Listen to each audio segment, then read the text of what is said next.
Hola, ¿qué tal? Buenas tardes. Mi nombre es Rodolfo Alex Pila. Soy técnico en cerámica. Soy nacido aquí en Tonalá, Jalisco y soy artesano.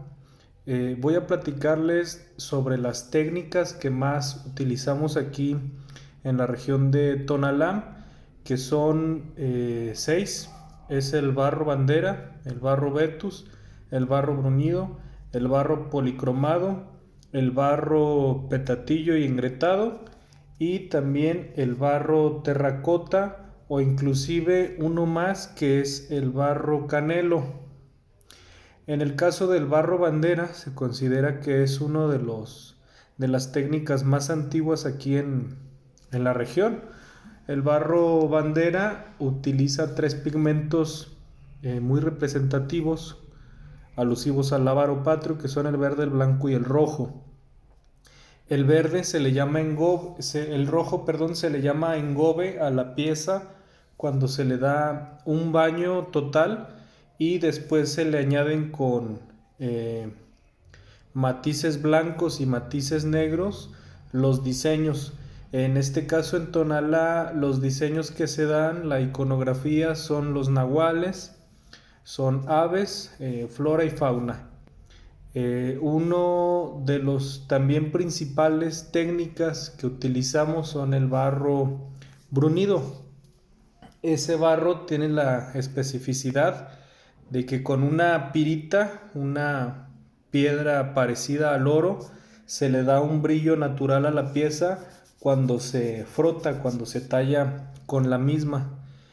Otra técnica representativa es el barro Vetus. Ese barro, esa técnica se utiliza sobre todo en la región, la colonia de Santa Cruz de las Huertas, y son figuras con mucho color y se les da un brillo con el llamado brillo Vetus, que es un aceite natural que se le da un recubrimiento a la pieza una vez terminada y por eso su nombre del aceite Vetus que se extrae de un árbol.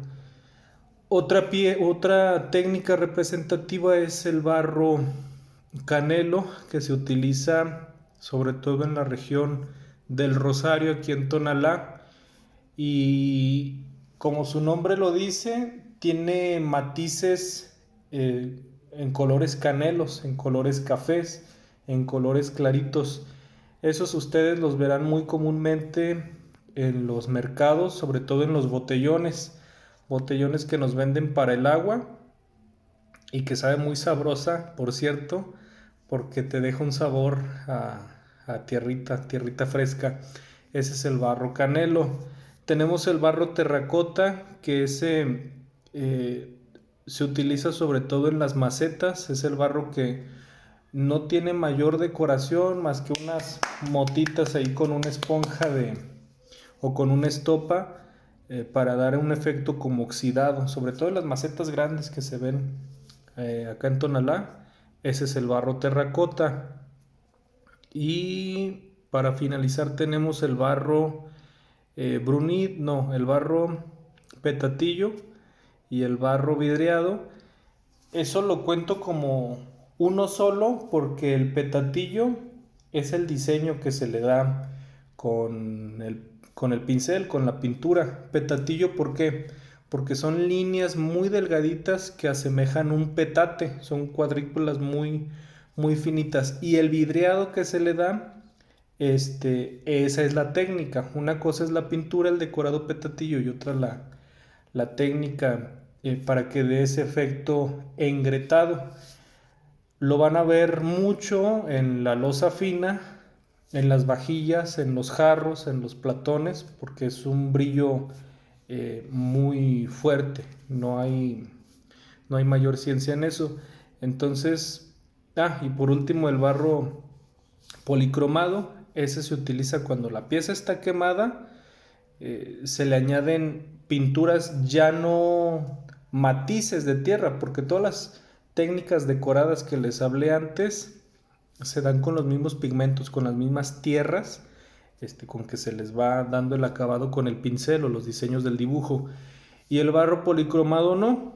ese se utiliza en piezas ya quemadas con pinturas para darle el acabado del decorado, acrílicas o vinílicas, que son más comerciales, que se encuentran en las lapalerías, ferreterías, pero aún así las piezas quedan muy bonitas. Entonces, pues bueno, son algunas de las técnicas que tenemos acá en Tonalá. Espero hayan sido muy a grosso modo explicadas. Igual si hubiera duda, con mucho gusto podríamos profundizar. Podríamos hablar sobre todo, por ejemplo, de las temperaturas que se les dan a los tipos de barros, la baja, la media y la alta. Y en cada técnica se lleva a una temperatura ideal. Hay piezas que se queman 2 veces según la técnica, como el barro bruñido, y hay piezas que nada más se queman en sancocho, como puede ser el caso del policromado. Pero esas son ya cuestiones, detalles muy técnicos. Les agradezco y un saludo.